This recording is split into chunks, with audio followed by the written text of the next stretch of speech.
Press میں نہیں آئی, ministry of interior کی ویب سائٹس پر ہی تفصیلات نہیں ہیں. اقوام متحدہ میں ہم نے اپنے تمام ایفرٹس کو اس طرح سے پریزنٹ نہیں کیا جس طرح کی دنیا سننا چاہتی ہے.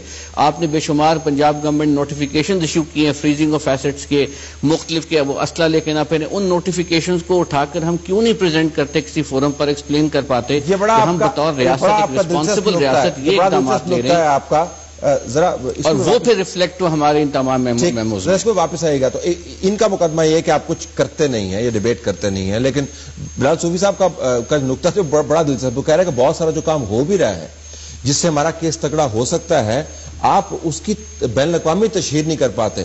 پاکستان کے اندر تشہیر, مجھے لگتا ہے کہ پاکستان کی اسٹیبلشمنٹ اور پاکستان کی جو سیاسی قیادت ہے وہ پاکستان کے ساتھ ہی بات کر رہی ہے. ہمیں اس وقت دنیا کے ساتھ بات کرنے کی ضرورت ہے. تو ہو سکتا ہے آپ کے ہاتھ میں بہت سارے کارڈ ہوں جو آپ کھیل ہی نہیں پا رہے ہیں. دیکھیں, بات یہ نہیں ہے. بات پرائم منسٹر صاحب نے یو این جنرل اسمبلی میں بھی بڑی واضح بات کی, اور شاید اتنی دو ٹوک بات پچھلی 10-15 سال میں پاکستان نے کبھی نہیں کی تھی انڈیا کے بارے میں. اب افغانستان کے بارے میں بھی ہم چاہتے ہیں کہ ایک کنسنسس قائم ہو, وہاں کے معاملات کو حل کیا جائے, کیونکہ جن لوگوں سے آج ضرب عضب میں پاکستان آرمی کا مقابلہ ہے ان کی سینکچری افغانستان میں ہے, ان کی سینکچری پاکستان میں نہیں ہے. تو ہم ایک بڑا تھریٹ فیس کر رہے ہیں. اب کیا ہم نے اس کی تشہیر کی ہے یا نہیں کی؟ ہر ڈپلومیٹک فورم کو استعمال کیا گیا ہے, اسپیشل انوائس بھیجے گئے ہیں, ہر فورم پر اٹھایا گیا ہے. یہ افغانستان کا فورم ایک کنسنسس بلڈنگ کا فورم ہونا چاہیے تھا کہ ان مسائل کو کیسے حل کیا جائے. یہ الزام تراشی کا فورم نہیں ہے. ٹھیک, انڈیا کے مسائل ہیں کہ آج ٹینشن ہے لائن آف کنٹرول پر, انڈیا اس کو ایک ڈائیورٹ کرنا چاہتا ہے ٹینشن اس فورم سے کہ یہ پاکستان انڈیا یا پاکستان میں الزامات لگائے جائیں. یہ بات وہ نہیں ہے. یہ تو افغانستان نے اپنا وقت ضائع کیا کہ اس فورم کو استعمال کر کے مسائل کو حل کرنے کی کوشش ہونی چاہیے تھی. 30 سیکنڈز آپ کے پاس ہے, فرمائیے گا. دیکھیں, میں یہ کہہ رہا ہوں کہ یہ جو بات کرتے ہیں, اصل میں بات یہ ہے کہ جو ہماری جو فورن پالیسی ہے اس کو یہ آرٹیکولیٹ نہیں کر پائے. یہ انٹرنیشنل کمیونٹی کو, اب جو انہوں نے بھیجے لوگ پارلیمنٹیرینز میرے اپنے کلیگز ہیں, بات یہ نہیں ہے کہ ان میں کچھ کمی ہے, بات یہ ہے کہ وہ اس چیز کے لیے کوالیفائڈ نہیں ہے. اور وہ ایک بہت بوسٹ قسم کا ایک اٹیمپٹ تھی اس کو ہماری پوزیشن کو وزبس انڈیا کو پیش کرنے کی, جو کہ بہت بری طرح سے ناکام ہوئی. پھر اس کو اگر آپ یہ کرٹیسزم سمجھیں کہ ہم پر یہ الزام لگایا جاتا ہے کہ ہم ٹیررزم کا ایکسپورٹ کر رہے ہیں, یہ الزام ہے نا اس وقت, اس کو کاؤنٹر کرنے کے لیے ضروری تھا, اور یہ ہر فورم پر کیا جاتا ہے. آپ کیا ایسا کرتے اگر آپ طاقت میں ہوتے جو انہوں نے نہیں کیا؟ دیکھیں, سب سے پہلے یہ ہم یہ کرتے کہ وہ right man for the right job, full fledge ایک کوہیرنٹ پالیسی ہوتی, فورن پالیسی, جس کو سارے اپوزیشن اور فورن منسٹر ہوتا, اور وہ کون اس کو آرٹیکولیٹ کرتا, کوئی بھی ہوتا. پرائم منسٹر سے کون فورن منسٹر بہتر ہو فورن منسٹر بنانا چاہیے اس کو. نہیں, ہماری پارٹی میں ہیں شاہ محمود قریشی صاحب ہیں, وہ اپنا فورن منسٹر رہ چکے ہیں, اور اس طرح کے ہمارے پاس لوگ ہیں اپنے. تو بہت سارے گیپس ہیں, مجھے ادھر ہی معاملہ چھوڑنا کیونکہ بریک آ گیا بیچ میں. تو بہت سارے گیپس ہیں جن کو ہم نے پلگ کرنا ہے, لیکن تینوں مہمانوں کا شکریہ ادا کرتے ہوئے ناظرین, اور یہ نقطہ اٹھاتے ہوئے کہ پاکستان کے اندر بہت سا ایسا کام ہو رہا ہے جس کی صحیح طریقے سے تشہیر کی ضرورت ہے.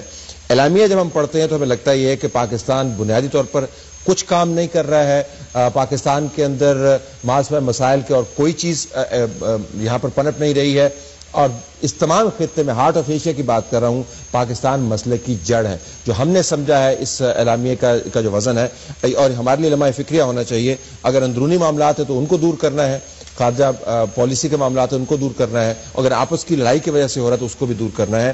یہ بہت ہی سنجیدہ معاملات ہیں. اگلا سیگمنٹ تیار ہے ناظرین, stay tune for that. Imran Khan صاحب کی طرف سے جواب داخل کیا جائے گا, وہ مقدمہ جو عموماً پاناما لیکس کے زیر سایہ نظر سے اوجھل ہو جاتا ہے. فیصل حسین چودھری صاحب ایڈوکیٹ ہیں سپریم کورٹ پاکستان کے, ہمارے ساتھ موجود ہیں, پاکستان تحریک انصاف کو ریپرزینٹ کر رہے ہیں اس معاملے میں نہیں لیکن الیکشن کمیشن میں موجود ہیں. فیصل صاحب آپ کا شکریہ. Thank you.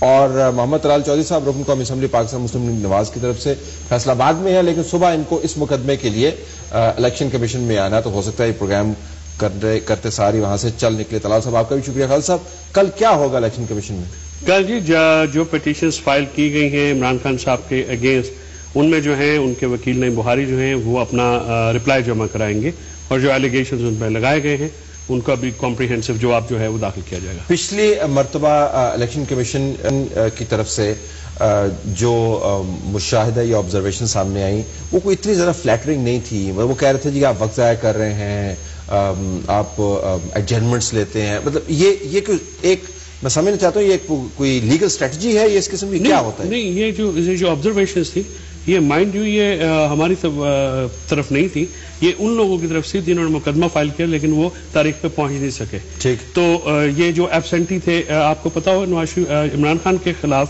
ایک ریفرنس جو ہے عدم پیروی کی بنیاد پہ خارج ہو چکا ہے. ٹھیک. وہ ایک ڈھلو صاحب کو وکیل ہیں جو بھی انہوں نے فائل کیا ہوا ہے. تو مسئلہ یہ ہے کہ یہ جو سارے مقدمات ہیں یہ ٹٹ فار ٹیٹ کیے گئے ہیں. ایشو یہ ہے کہ تعالیٰ صاحب کہ یہاں پہ میں حیران ہو جاتا ہوں بعض اوقات کہ عام لوگ تو جاتے ہیں حکومت کے خلاف کے ادارے کام نہیں کر رہے ہیں, کوئی اور کام نہیں کر رہا ہے اور ان کے رائٹس جو ہیں وہ کمپرومائز ہوئے ہیں.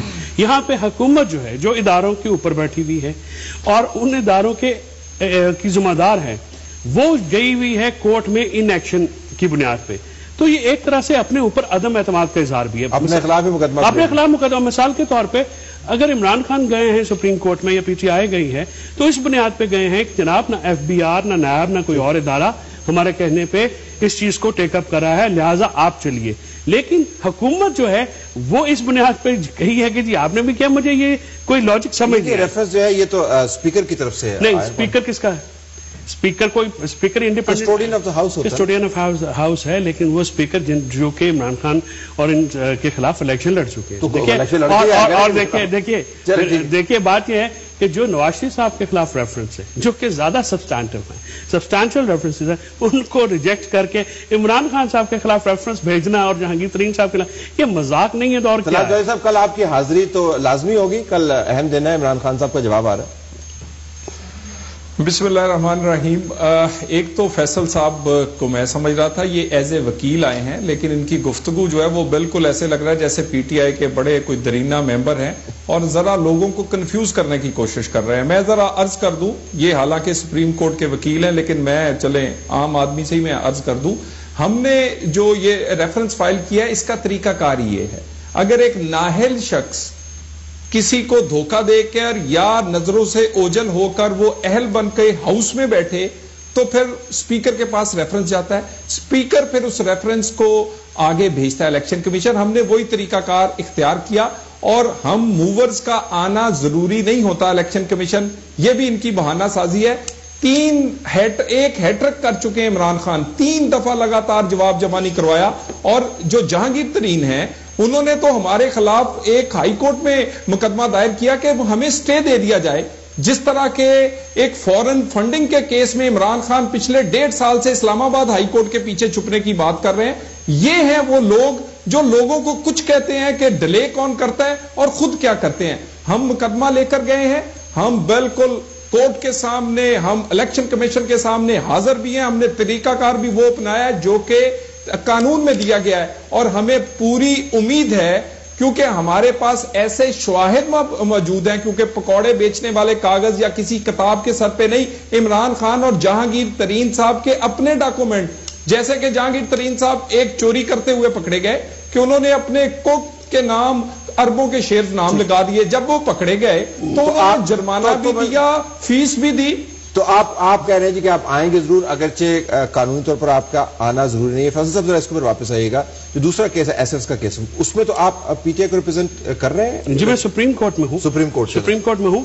فورن فنڈنگ کا آپ پوچھ رہے ہیں. سب سے پہلے میں جسٹ ٹو کوئک ریسپانسز. سب سے پہلی بات یہ ہے کہ پاناما پیپر کے کیس سے پہلے پی ایم ایل نواز سوئی ہوئی تھی, انہوں نے عمران خان یا کسی اور شخص کے یا کسی بھی ممبر کے خلاف کیوں نہیں کیا. یہ ریفرنس, یہ جب ٹٹ فار ٹیٹ کرتے ہیں یہ کوئی اصولی بات نہیں ہے. اگر اصولی بات ہوتی تو 2013 میں آبجیکشنز لیے جاتے, 2014 میں, 2015 میں, 2016 میں جب پاناما پیپرز آئے. لیکن یہ قانونی طور پر اس کے اندر کوئی یہ ذوف کا بنیاد بن جاتی ہے مقدمے کے اندر کہ جی آپ ٹٹ فار ٹیٹ کر رہے ہیں. لیچز ہو جاتے ہیں. ظاہر ہے پہلے جب انہوں نے مقدمہ کیا, اگر آپ نے جب آپ کے you come with in clean hand, جب آپ کلین ہینڈڈ ہوتے ہیں, اچھی نیت کے ساتھ آتے ہیں, تو پھر آپ قانون کی بالادستی کے لیے پہلے جاتے ہیں. Election commission. دوسری بات یہ ہے کہ جواب کیوں لیٹ ہوئے, سب کو پتا ہے کہ احمد خان صاحب نے اپنا وکالت نامہ وڈرا کر لیا. جو وہاں سے کیا تو سب سے کیا, اس کے بعد ظاہر وکیل بدلے ہیں, ان کو ایک ٹائم چاہیے تھا. سو کل ان کی پہلی پیشی ہے نعیم بخاری صاحب کی وکیل بدلنے کے بعد، دوسری پہلے انہوں نے ٹائم دیا، کل وہ اپنا جواب داخل کرائیں گے. ایس میں جس میں آپ ریپرزینٹ کر رہے ہیں اس کے اندر بہت زیادہ دیکھیے اکبر صاحب سے میں بات کر رہا تھا، وہ کہہ رہے تھے جی مجھے تو یاد ہی نہیں ہے کتنی ایڈجسٹمنٹس لی ہیں انہوں نے، پتہ نہیں درجنوں لے لی ہیں، وہ کیوں کر رہے ہیں؟ نہیں دیکھیے یہ جو ایڈجرنمنٹس ہوتی ہیں ان کی کوئی تو ریزن ہو سکتی ہے، جینوئن ریزن ہو سکتی ہے. فار ایگزامپل لاسٹ ڈیٹ کے اوپر ہم سپریم کورٹ سے فارغ ہو کے we were on our way to high court, جب پتہ چلا کہ یہ کیس جو ہے ایڈجرن ہو گیا، ہم نے ایڈجرنمنٹ نہیں مانگی، لیکن کیونکہ کورٹس کے پاس اور بھی کام ہوتا ہے، 2 مرتبہ ہوتا ہے، 3 مرتبہ ہوتا ہے. نہیں، میں تو پہلی دفعہ آپ کو میں کہہ رہا ہوں کہ جب سے اس کیس میں آیا ہوں تو ہم سپریم کورٹ میں بعض اوقات یہ ہوتا ہے کہ سپریم کورٹ میں بھی کیس لگے ہوتے ہیں، ہائی کورٹ میں بھی کیس لگے ہوتے ہیں، تو پریسیڈنٹس ایز پرنسپل آپ کو سپریم کورٹ آف پاکستان کو دینی ہوتی ہے. الیکشن کمیشن کا موڈ دیکھتے ہوئے پچھلے تمام دن میں آپ کو کیا لگتا ہے کہ اس کیس کے اوپر یہ کس طرف جا رہا ہے؟ وہ کہہ رہے ہیں ہمارے پاس بڑے شواہد ہم نے پریزنٹ کیے ہوئے ہیں، ابھی تک جو پروسیڈنگ ہے اس سے کیا لگتا ہے آپ؟ دیکھیں الیکشن کمیشن کی ابھی جو پروسیڈنگ ہے، فارمل پروسیڈنگ، وہ تو سٹارٹ ہوں گی. جب ان کے خلاف مقدمے ہوئے ہیں، انہوں نے رپلائی جمع کرائے ہیں، آپ کو پتہ ہے 2-4 پیشیاں تو لگتی ہیں، کیونکہ ایک فریق جب کیس کرتا ہے دوسرا فریق اس کا جواب دیتا ہے، تو پھر اس کے بعد میرٹ پہ بحث ہوتی ہے. جہانگیر خان ترین صاحب نے اپنے تمام جوابات داخل کرا دیے ہیں، عمران خان صاحب جو ہیں وہ اپنا کل جواب داخل کریں گے. اس کے بعد جو اس کیس کی میرٹ پہ پروسیڈنگ، اگر ان کے پاس شواہد ہوئے تو ان شواہد کو دیکھا جائے گا، جو شواہد وہ اپنے ڈیفینس میں پیش کریں گے وہ ان کو بھی دیکھا جائے گا. اور الیکشن کمیشن کا موڈ پہ میں تو نہیں جاؤں گا، میں کہوں گا کہ الیکشن کمیشن سمیت پاکستان کا کوئی بھی ادارہ، کوئی بھی فورم جو ہے آئین اور قانون کے مطابق جو بھی ہوا اس کے مطابق فیصلہ کرنے کا مجاز ہے، اور مجھے توقع ہے کہ وہ آئین اور قانون کے مطابق فیصلے کریں گے. اگر نہیں کریں گے تو پھر اور بھی ریمیڈیز ہیں. اگر نہیں کریں گے، توقع ہے، یہ بڑا دلچسپ بیان ہے، اگر نہیں کریں گے تو پھر اور بھی ریمیڈیز ہیں. طلعت چودھری صاحب، ویسے آپ پاناما گیٹس کے بعد ہی آپ کو تمام خرابیاں نظر آئی ہیں، پی ٹی آئی کے جو زوما ہیں عمران خان سمیت ان کے آپ کو ایسٹس بھی نظر آئے، آپ کو آف شور کمپنیاں بھی نظر آئیں، آپ کو لگا کہ یہ ایلین ان دا ہاؤس ہے، ان کو ڈسکوالیفائی ہو جانا چاہیے، تو اس سے پہلے سارا صاف ستھرا تھا پی ٹی آئی کا معاملہ؟ دیکھیں کیسا زبردست لاجک دیتے ہیں کہ ہم چور ہیں، لیکن آپ نے ہمیں چوری کرتے ہوئے 2 سال پہلے کیوں نہیں پکڑا تھا؟ بھائی اگر آپ نے چوری کی ہے، سوال یہ ہے، اور آپ نے چوری کی ہے، اور یہ جہانگیر ترین صاحب تو خود مانتے ہیں کہ میرے سے غلطی ہو گئی، میں جرمانہ بھی دیتا ہوں، میں جو پیسے چوری کیے ہیں وہ بھی واپس کرتا ہوں، لیکن مجھے سزا نہ دو کیونکہ میں اوپر سے اترا ہوا ہوں، مشرف کا اس وقت وزیر تھا. اسی طرح عمران خان صاحب اپنے ہی ڈاکومنٹ میں، اپنے سائن شدہ ڈاکومنٹ میں، اور جو الیکشن کمیشن میں انہوں نے دیے، اور جو انہوں نے جس طرح اپنا وہ 300 کنال کا محل خریدا، ان کاغذات میں تضاد ہے. ہم ان کی چوری لے کے آئے ہیں، آپ ہمیں اتنا تو کہہ سکتے ہیں کہ چلے لیٹ لے کے آئے، لیکن یہ چور ہیں، یہ کنفرم بات ہے. لیکن طلعت صاحب ویسے دیکھیں اتنے لوگ دیکھ رہے ہیں، یہ کیسے ہو سکتا ہے کہ پاناما گیٹس کے سائے تلے آپ یہ مقدمے کریں اور پھر آپ یہ کہیں کہ دیر ہو گئی ہے؟ دیر کا معاملہ نہیں ہے، سیاق و سباق تو بڑا واضح ہے.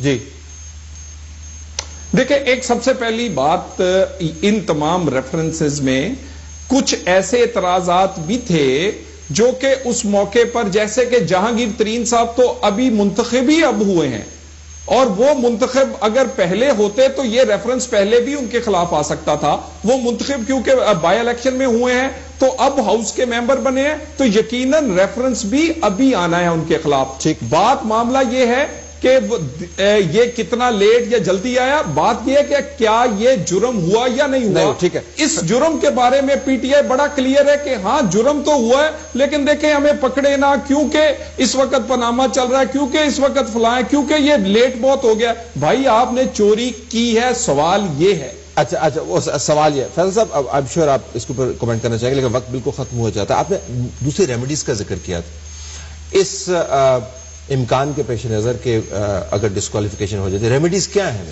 دیکھیے جسٹ کوئکلی، عوام میں آج آپ باہر چلے جائیے طالب صاحب اور پوچھ لیجیے چور کون ہے، ڈکیت کون ہے. پبلک آفس ہولڈر 1980 سے طلال صاحب کی اور ان کی لیڈرشپ ہے. عمران خان جو ہیں وہ تو کبھی بھی پبلک آفس ہولڈر نہیں رہے. ان پہ یہ الزام لگانا کہ وہ ملکی دولت لوٹ کے انہوں نے کچھ کام کیا، یہ مذاقہ خیز بات ہے. آپ کو جواب دینا ہے. قطری شہزادہ کے لیٹر آپ کے لیے آئے جا رہے ہیں، جعلی دستخط شدہ تفصیلات آپ کی طرف سے آ رہے ہیں. میں چلنے دیتا لیکن پروگرام کا وقت ختم ہو رہا ہے. طلعت صاحب ایک کوئی ایسی بات یہ کر نہیں سکتے، شور مچانے سے نہیں ہو گیا. There are certain remedies sir under the law. ایک نہیں ہے، دو نہیں ہے، 5 seconds for you. جی طلال صاحب 5 seconds. طلعت صاحب